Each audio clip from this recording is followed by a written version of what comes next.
10th class बेटे, आज हम थेल्स थ्योरम करने जा रहे हैं। थेल्स प्रमेय ये बहुत ज़रूरी है, ये मैंने आपको पहले भी समझाई हुई है, आज फिर से रिपीट कर रही हूँ।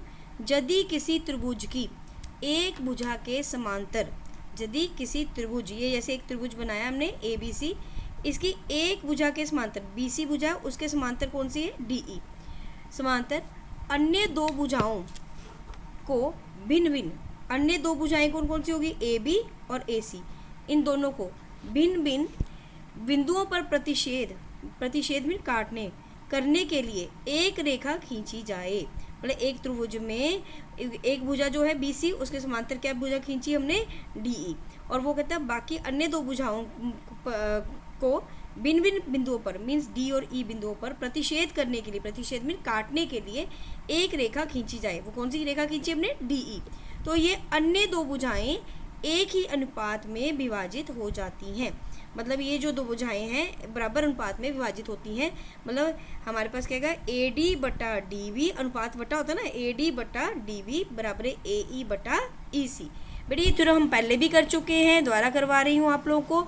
अब ध्यान से देखिएगा, यहाँ क्या है, सबसे पहले हमने क्या लिखना है, दिया है, डायग्राम ड्रॉ किया, पहले ABC नाम दे दिया। BC के समांतर हमने एक रेखा खींची, कौन सी है DE, जो AB और AC को D और E पॉइंट पर काट रही है। फिर हम पहले यहाँ पे लिखेंगे, जो जो दिया है वो लिखेंगे। त्रिभुज ABC में DE समांतर है किसके, BC के, तथा भुजा DE जो है AB को D बिंदु पर और AC को E बिंदु पर काटती है। अब हमें सिद्ध क्या करना है, मैंने बताया ना समान अनुपात में काटती, AD बटा DB बराबर AE बटा EC।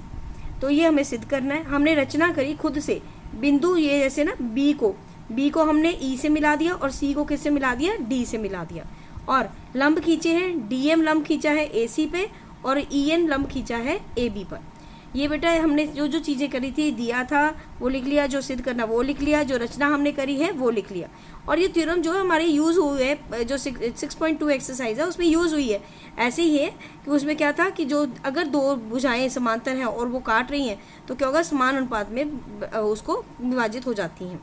अब हमें प्रूफ करना है, सिद्ध करना है। देखो त्रिभुज ADE में पहले हमने क्या लेना है, ये छोटा त्रिभुज लेना, उसके साथ एक ये वाली त्रिभुज लेनी है, वो कौन सी है BDE।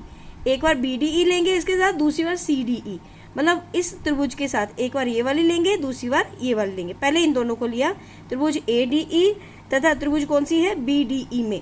अब देखो बेटे दोनों का एरिया, इन दोनों त्रिभुज का एरिया, क्षेत्रफल, वो फॉर्मूला क्या होता है, किसी त्रिभुज का क्षेत्रफल का फॉर्मूला होता है 1/2 आधार गुना लंब। तो यहाँ पे हम वही फॉर्मूला लगाएंगे। एरिया किसका है, ADE का लगाना है, तो 1/2 आधार, इसमें आधार कौन सा लिया है AD, और लंब इस पे कौन सा है EN या NE, EN लिख दो, और नीचे बटा त्रिभुज BDE का एरिया, BDE ये वाला है, इसका आधार कितना है BD, 1/2 तो आएगा, आधार BD है, और लंब वही रहेगा क्योंकि लंब पूरी लाइन पे है ना, तो EN ही रहेगा।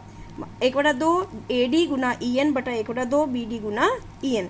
1/2 से 1/2 कट गया और EN से EN कट गया, तो हमारे पास बचा एरिया जो है क्षेत्रफल त्रिभुज ADE का बटा त्रिभुज BDE का, AD बराबर AD बटा BD। इसको हम दे देते हैं नंबर 1।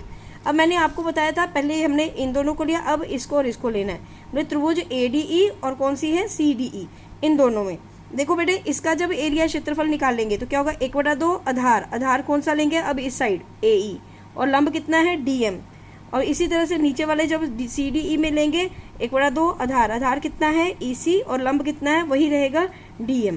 तो देखो यहाँ पे हमने वही किया, इसके दोनों के फॉर्मूले लगा दिए, 1/2 से 1/2 कट गया, DM से DM कट गया, और बचा क्या AE बटा EC। वो हमारे पास जो बचा है AE बटा EC, इसको हम नाम दे देंगे नंबर 2।